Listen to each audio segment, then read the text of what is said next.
수능의 그날까지 여러분과 함께 러닝메이트 조정식입니다.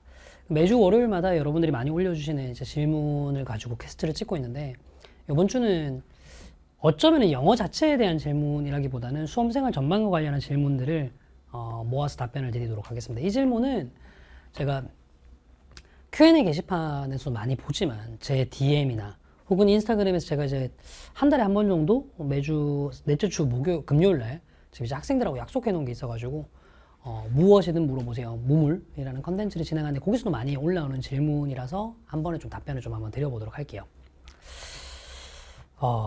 이 질문의 핵심 키워드는요, 시간입니다. 시간. 그러니까 시각이라는 개념이 아니라 시간. 늦었다 빠르다의 시간 개념이요. 요 질문이 정말 많거든요. 이걸 이제 두 가지 측면에서 생각을 좀 해볼 수 있을 것 같은데, 첫 번째로 이 질문이 많이 나오는 이유는 이것 때문인 것 같아요. 성적. 자신의 성적에 대한 고민인 거죠. 이번 3월 모의고사가 영어 1등급이 3.44%인가? 그렇다고 합니다. 제가 총평에서 3모 치고는 어려웠다고 했지만 사실 좀 다소 놀랍긴 했어요. 또 이거 보고 난 다음에 또 N수생들, 올해 현역들 막 빡대가리 빠가 이런 얘기 하지 말고, 현역 빠가설은 매년 도는 얘기지만 실제로 실체가 없는 소문입니다. 막상 뚜껑 열고 보면 최상위권은 또 현역들 많아요. N수생들보다. 어쨌거나 이제 성적에 대한 고민 있을 수 있고, 두 번째는 뭐냐면 이제 시작 시기와 관련한 고민 때문에 이런 얘기들도 많이 하시죠. 시작 시기와 관련한 고민 때문에. 이 시작 시기와 관련한 고민들은 특히나 N수생들 지금 이제 반수를 고민할 때가 됐어요. 4월 말. 대학들은 거의 중간고사가 끝났고, 죄송합니다. 이 전공이 나한테 맞냐 아니냐에 대한 고민부터 시작을 해서 좀 더 깊이 있게는 내가 지금 원했던 대학 생활이 이게 아닌데 때문에 이제 반수를 고민하는 경우까지 그런 고민에 빠져 있는 시기라거나, 혹은 제 과목을 기준으로 얘기를 하면 지금 상대적으로 좀 뭐라고 해야 되지? 영어 과목의 학습량이 지금까지 좀 확실히 적었을 가능성이 높단 말이죠. 수학이나 국어, 경우에 따라서 탐구 같은 데다가 투자를 많이 하다 보니까 절평 영어 자체는 이제 학습량 자체가 적어가지고, 그래서 문제가 생겨서 이제 시작 시기에 대한 늦은 거 아닌가라는 고민이 조금 많으실 거라고 생각합니다. 거기에 대해서 제가 얘기를 좀 해보려고 해요. 다소 내용이 어쩌면 추상적일 수도 있고 어쩌면 약간 이제 무슨 강의처럼 느껴질 수도 있는데, 두 가지 측면에서 시간을 쪼개봅시다. 우리가 인식해야 될 시간은 두 가지가 있어요. 첫 번째, 절대적인 것이 있습니다. 두 번째, 뭔지 알겠죠? 상대적인 것이 있어요.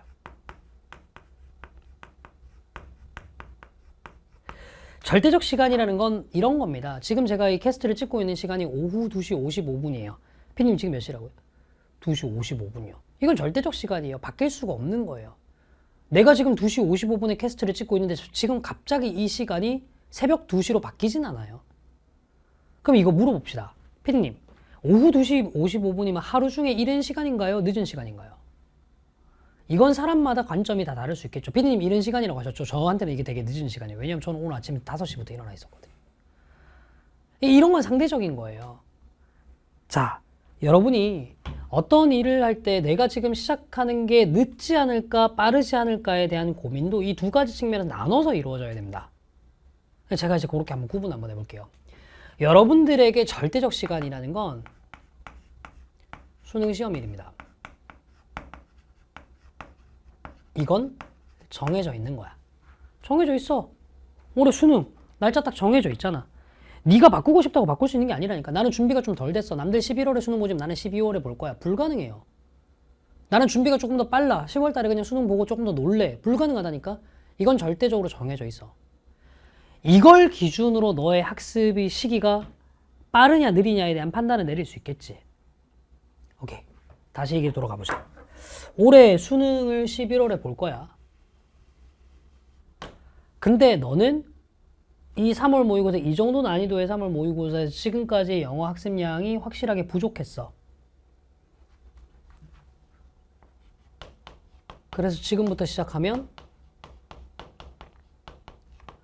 이거는 늦은 걸까? 라는 질문을 많이 하시죠. 그죠? 대답은요? 네, 늦었습니다.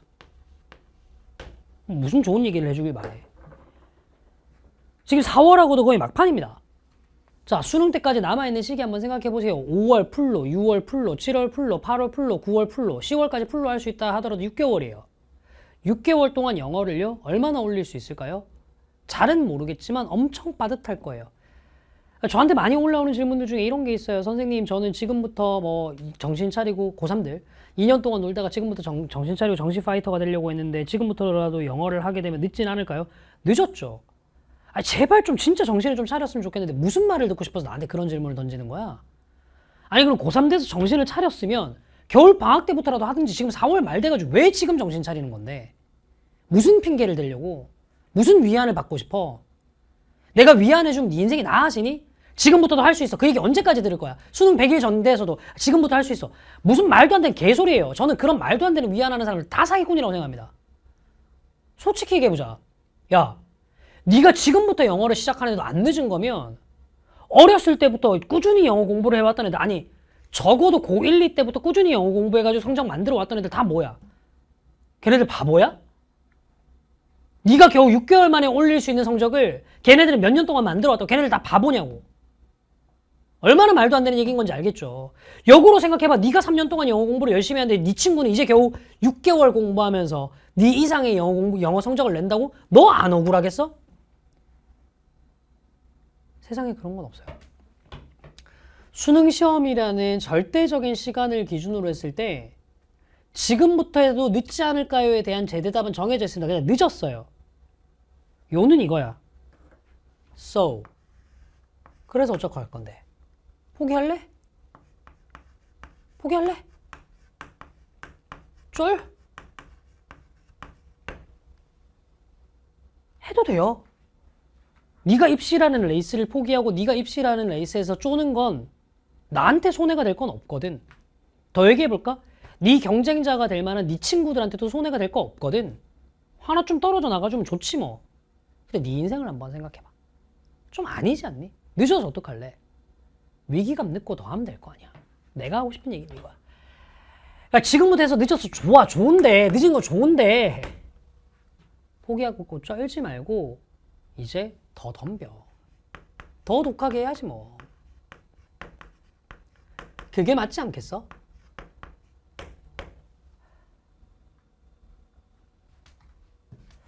밑에 얘기도 한번 해볼게요. 상대적인 시간. 이건요, 조금 너무 크고 무거운 주제인 것 같겠지만 인생과 관련한 얘기예요. 주로 N수를 시작할지 말지를 고민하는 친구에게, 혹은 N수가 되고 난 다음에 확실히 N수생이 되고 난 다음에 확실히 지금까지 공부를 열심히 해왔는데 요맘때쯤 되니까 이제 중간고사 치고 대학교 들어간 친구들이 보내는 일상들을 보니까 그들과 너의 인생의 속도 차이가 너무 많이 나는 것 같아가지고, 그들과 너의 인생의 속도 차이가 너무 많이 나는 것 같아가지고 고민인 친구들이 있을 거야. 이제 거기에 대해서 얘기를 한번 해볼게요. 상대적인 시간에 늦음이라는 개념은 없어요. 상대적인 시간에 늦음이라는 개념은 없어요. 내가 이렇게 얘기를 해볼까요? 너무 남의 나라 대통령을 데리고 와서 얘기를 하는 게 좀 웃긴 얘기긴 하지만, 지금 미국의 대통령 바이든 대통령 있죠. 나이 엄청 많은 할아버지인 거 알죠? 피디님 아시죠? 나이 엄청 많은 할아버지인 거. 존 F 케네디가 대통령이 언제가 됐죠? 40대 극초반에 됐었죠. 그냥 둘의 인생의 시기를 한번 생각을 한번 해봅시다. 그 40대 때 바이든은 뭐 하고 있었는데 존 F 케네디 40대 때 대통령 할 동안? 이라는 게 의미가 있는 질문인가요? 아무 의미가 없어요. 왜냐하면 존 F 케네디는 바이든이 대통령 하는 시기에는 살아있지도 못했어요. 인생이라는 시기에는요, 남들이 이 나이에 뭔가를 이뤄냈을 때 나는 못 이뤄냈다라는 게 의미 있는 질문이 아니에요. 그러니까 제 생각은 이래요. 내 인생 전체를 기준으로 봤을 때 내가 지금 N수를 한 번 더 하게 되면 남들보다 몇 년이 좀 뒤처지는 것 같은데 그래도 괜찮을까요? 상관없어. 상대적인 시간의 개념에서는 늦었다는 건 상관없어요. 그냥 마이웨이로 쭉 가세요. 두 가지 얘기를 묶어서 하겠습니다. 제 얘기로 할게요. 이게 뭐 듣기 싫어도 뭐 어쩌겠습니까? 제가 제일 자신 있게 누군가에게 해줄 수 있는 건 내가 인생에서 겪은 이야기겠지. 이제. 저는 절대적인 기준으로 얘기를 했을 때 강사 생활을 늦게 시작한 사람입니다. 절대적인 기준으로. 그러니까 무슨 얘기냐면 내가 강사 생활을 처음 시작할 때까지만 하더라도 내가 강사 생활을 처음 시작할 때 제 또래, 제가 강사 생활 처음 시작한 게 이제 30대 초반 30대 딱 들어갈 때쯤 그때쯤이었거든요. 그때 강사 생활 처음 시작할 때 제가 정말로 작은 동네 보습학원에서 시작을 했어요. 학생 수 전체 다 합쳐도 50명도 채 안 될 만한 그런 작은 동네 보습학원 있잖아요. 저 변두리 쪽에 있는 그 학원에서 저랑 같은 나이 또래에 있던 사람들은요, 저를 제외하고 파트타임 강사들이 아무도 없었어요. 저는 절대적인 나이를 기준으로 했을 때 강사 생활을 늦게 시작했습니다. 그래서 나한테 주어져 있는 건 그거지. 지금부터 하는 건 늦었어. 늦은 거 맞았어. 그래서 어떻게? 포기하고 쫄아? 근데 저는 사실 그 생각은 있었거든요. 내가 이 바닥에 들어왔으면 나 무조건 1등을 할 수 있을 것 같은데 라는 느낌은 있었어요. 그때는 저는 뭐 인강도 몰랐고 사교육 시장 규모도 잘 몰랐습니다. 제가 사교육을 받은 적이 없었던 사람이었기 때문에. 근데 왜 학원에서 시간 같은 거 하잖아요. 그거 보면 그 사람들보다 내가 훨씬 더 잘 가르칠 자신이 있었어요. 그래서 그 사람들한테 추천 들었던 인강들 쭉 보면서 나는 저 정도로 나도 충분히 가르칠 것 같은 자신이 있었어요. 저 정도 매출은 나도 찍을 것 같은 자신이 있었어요. 그래서 저는 덤볐습니다. 자, 상대적인 나이 얘기를 해볼까요? 제 얘기를. 그들이 20대 때 강사 생활하는 동안 저는 사교육판에 발을 딛는 방법조차도 몰랐던 사람이었어요. 그들이 30대 때 동네에서 그래도 제법 큰 학원에서 뭐 부원장 달고 자기 학원을 차리고 할 때 저는 이제 막 파트타임으로 강의를 시작했던, 남들보다 훨씬 늦은 나이에 인생을 시작했던 사람이었어요. 근데 지금은요, 그렇게 같이 시작을 했던 사람들, 나보다 훨씬 더 일찍 시작했던 사람이죠. 그리고 같은 공간에 몸담았던 사람들이랑 저랑은요, 모르겠습니다. 모르긴 몰라도 수입이라는 측면에서 보면, 그리고 대한민국 사교육계 내에서의 위상이라는 측면에서 보면 정말 비교가 안 될 정도로 제가 앞서 있을 거예요. 모르죠. 또 나중에 뭐 10년 뒤, 20년 뒤, 30년 뒤 인생을 어떻게 살았냐는 또 다른 측면에서 있겠으나 저는 이제 사교육에 종사하는 강사로서의 입장에 대해서만 얘기하는 겁니다. 제가 드리고 싶은 결론은 이겁니다. 두 가지 동시에 좀 생각합시다. 특정 시기에 뭔가를 시작하는 게, 특히나 수능처럼 시간이 딱 정해져 있는 어떤 시험을 준비를 한 상황에서 남들보다 늦게 시작한 건 정말로 늦은 것일 수 있습니다. 근데 그래서 포기하고 주저앉잖아요? 결과는 만들어지지 않아요. 강사 생활을 처음 시작했던 조정식이 남들보다 강의를 늦게 시작했다는 이유로 적당히 중간에 접어버렸다면 지금의 조정식이 없었을 것처럼요.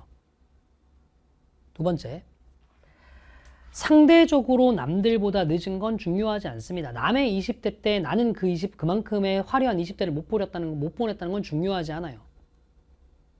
중요한 건 마이웨이로 가서 어떤 레코드를 남기느냐입니다. 결론 지어볼게요. 절대적인 시간이든 상대적인 시간이든 늦었다 아니다를 고민할 시간에 일단 달립시다. 살아보니 그렇더라고요. 회의하고 고민하잖아요. 인생은 너에게 웃어주지 않습니다. 달려야지만 답이 나옵니다. 4월달 내신을 준비를 하는, 혹은 내신을 치르는 고3이 됐든, N수를 하면서 달려오는 N수생이 됐든, 반수를 고민하는 학생이 됐든, 수험 생활의 시기와 관련한, 시간과 관련한 고민들이 많을 때인 걸로 알고 있습니다. 조금 털어냅시다. 뭔가를 해야 되겠다는 마음이 조금이라도 들었으면 일단은 달립시다. 늦은들 어떨 거고 뭐 빠른들 어떡할 겁니까? 어쨌거나 11월 수능까지 달려야 될 거 아니겠습니까? 이런저런 긴 소리 한참 뭐 했었는데 너무 잔소리 같은 소리처럼 들렸을 수도 있지만 제가 드리고 싶은 말씀은 이거예요. 지금까지 영어 공부 안 했어? 늦었어. 그래서 어쩔 거야? 포기할 거야? 더 뛰어야지. 남들보다 네가 인생의 시간에 뒤처진 것 같아. 그래서 어쩔 거야? 포기할 거야? 더 뛰어야지. 결론은 똑같아요. 뜁시다. 달려가 봅시다. 그러다 보면 뭐가 돼도 되어 있지 않겠어요? 그죠? 불안감 좀 한쪽에 치워놓고요. 그렇게 달릴 수 있도록 저도 여러분들 옆에서 다시 한번 뛰어볼게요. 아시겠죠? 제발 부탁이니까 고민할 시간에 달려봅시다. 됐죠? 다음 주에는 또다시 학습 관련한 내용으로 여러분들 만나뵐 수 있기를 바랄게요. 됐죠? 또 이번 주 또 본의 아니게 약간 꼰대질을 하게 됐는데 꼰대질은 여기서 마무리해 보도록 하겠습니다. 시험 기간 남아있는 고3 학생들 마무리 잘 하시고요. N수생 여러분들 처지기 좋은 날씨인 거 알고 회의감에 빠지기 좋은 시기인 거 아는데 그래도 일단 달리면서 고민합시다. 됐죠? 자, 저도 수능이 그날까지 여러분과 함께 달리겠습니다. 지금까지 조정식이었습니다. 감사합니다. 꼰대질 끝!